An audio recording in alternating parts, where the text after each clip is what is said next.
This is Hope with Haley 2024, the movement. We are doing our series of questions with Bill. The subject is the charity system. What exactly is it?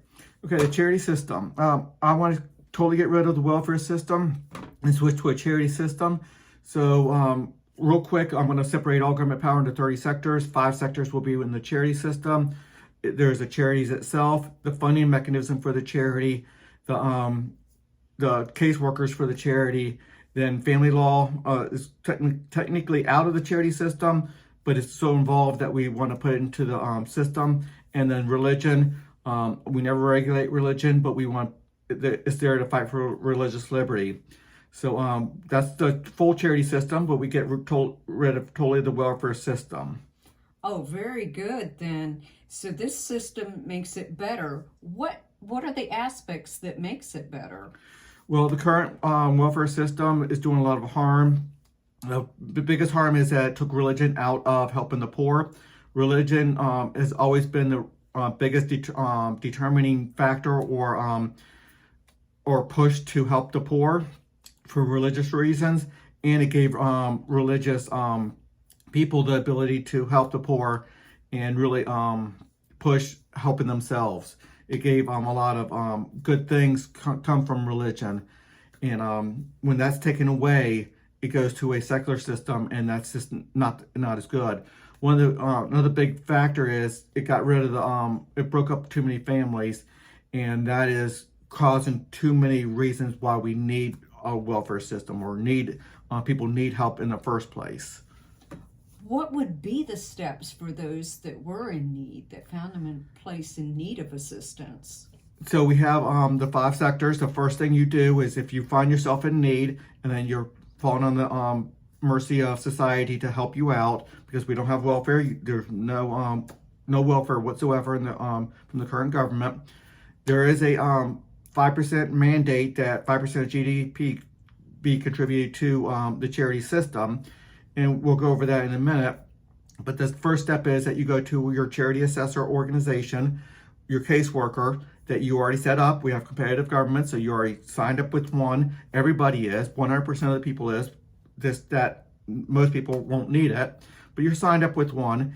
And when the time comes, they'll look into your situation. They'll make subjective determination of whether you actually need it, and they'll help you direct your path towards where the assets are. With $1 trillion or 5% of GDP, that's roughly about $100,000 per household in the bottom, roughly 20% of, or maybe 10% of households, or $50,000 for the bottom 20%. So there's a lot of money there, and it's enough money to suffice for the charity system. So the first thing you do is if you need help, you go to your caseworker, and they start evaluating you of what your need is, and see if there's a way to, within the free market system, to work out your situation without getting that help. But then they give you the help if needed, or they direct your pathway to that help through the charity system. And what happens if maybe I don't like what my charity assessor prescribes? Well, you have roughly 12 different ones you can go to. So you go to the one that best matches your philosophy. Now, when people give, they give towards their philosophy. It's not one big pool. There's literally about 40% of the money is going to go to your local. That when there's a mandatory contribution, I don't like to call it tax, but I definitely don't like to call it strictly a voluntary giving either. It is a mandated contribution to the charity system, but you have 12 different ways to do it. I'm sorry, what was the question again? Yeah, what would happen if I didn't like my charity assessor? I'm trying to get off subject a little bit, but you go to a different charity, different caseworker, but they have to have the funds to do it. So there's a balance between going to a caseworker that ends up not having much money because people don't like how they are handling the situation. So there's a give and take on that. There's a balance, there's checks and balances. So every citizen gets to give based off their charitable philosophy of how they want to see people help.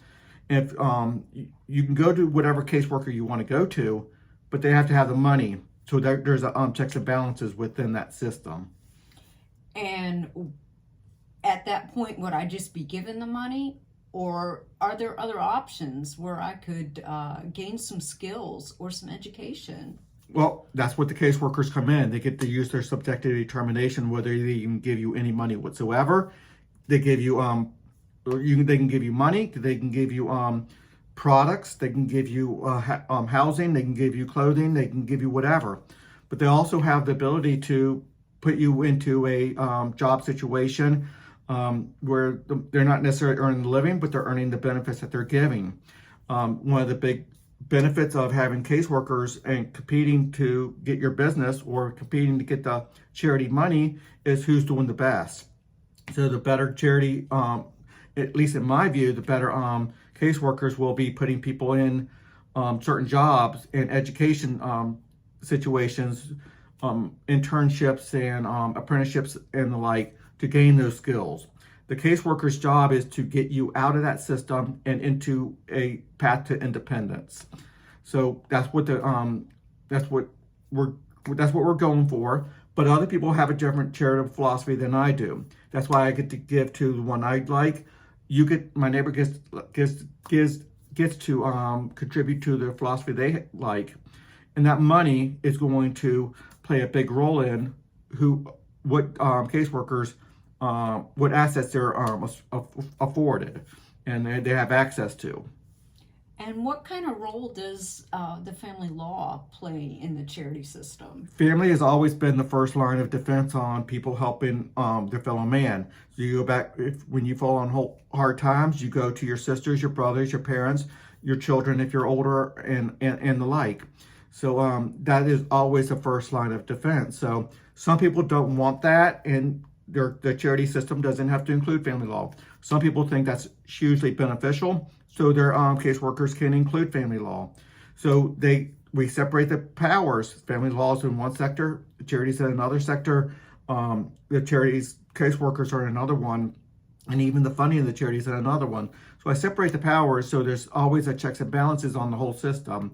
But the family law can come into play where there's huge benefit. I can talk for hours on it, but on this video, I just don't have the time. I have a lot of write-ups on the importance of family, importance of fathers, importance of mothers, importance of, when Hillary Clinton liked to use the term, it takes a village. Mm-hmm. Well, conservatives like that idea, liberals like that idea, but for different reasons. Liberals or Democrats like to put that towards it takes the government, and conservatives like to take it more. It takes the community of their social groups, such as churches or other family or different voluntary organizations. So that's their village, where they voluntarily associate with different people, not necessarily the government, because that's what some people think is the village, is the government taking care of you. Other people think the village is the individual voluntary associations that you join, your education, your school, your neighborhood, and the like. Yeah, I can see how religion would play a big role in the charity system. Well, religion is being taken out of it right now to a large degree. They play a very side role, they nibble around the edges on taking care of the poor. They have food banks and the like. But when somebody has the ability to go to government and get those assets and those benefits, they don't have to rely on the churches. Now, some people think that's a great idea. They don't have to rely on churches. And some people think it's a great idea that they have to rely on churches. And everybody has different opinions on that. That's why you contribute to the within your charitable philosophy. Oh, very good, yeah.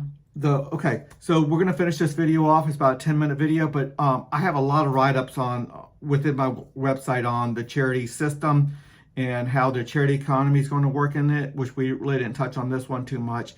But the charity economy is going to be where people who are receiving the benefits are going to be able to work back into the system that's what an economy is. When you work into the system, you serve others, and then other people serve you. Other people serving you is giving product and services to you, but you're also giving product and services to others by working at that nursing home, doing a shift, even working at mowing lawns to people, and that money and that labor hours gets translated over to somebody serving you. So whenever somebody loses a job right now, sometimes it's not so easy to get a job. The charity economy is going to quickly be able to put you to work, and people are going to have that self-worth of earning what they those benefits that they have. So it's going to be a big buffer from losing that job to finding that next job and getting that in between where you can actually put labor hours in and have that charity system. And so they're going to have a lot of subjective determination. There's a lot of more videos on my website. Until the next video.